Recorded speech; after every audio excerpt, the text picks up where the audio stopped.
Pozdrav i dobrodošli u novi 3D printing vlog.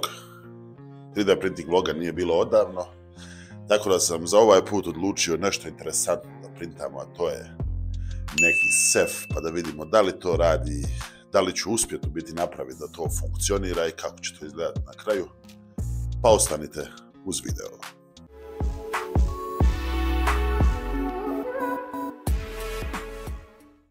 Od pregršt različitih SEF-ova koji se nalaze na Printables Maker Worldu i drugim stranicama, ja sam odabrao baš ovaj jer volim neke starinske stvari, volim kad to izgleda po starinski. Mada to nije zadnji SEF koji ću isprintati, vjerovatno ću isprintati još koji na poklon nekom drugom jer mi se jako sviđa. Ali za početak i kao prvi SEF uradit ćemo baš ovaj.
Pošto kao i obično uvijek nešto zaboravim, printam ostatak dijelova.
Ovoga sam se najviše pribojavao da li ću uspjeti sastaviti do kraja, ali evo, uspjeli smo sastaviti mehanizam radi savršeno.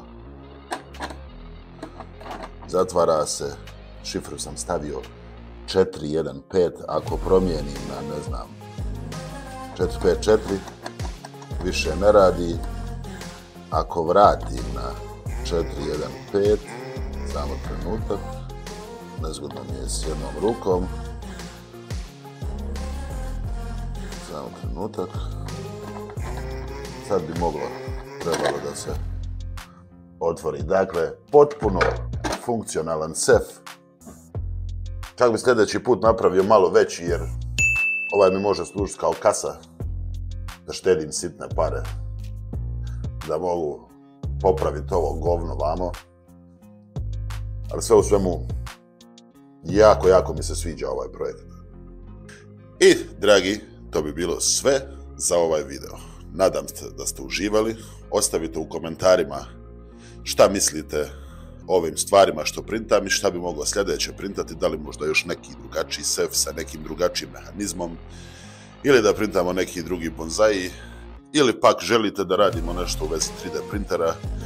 Također imam u planu raditi neke videe u vezi 3D printera koje sam u međuvremenu pokvario i skršio skroz, te do sad nisam našao rješenje, ali riješit će se i to, nadam se. Vama hvala na gledanju i vidimo se u sljedećem videu. Pozdrav!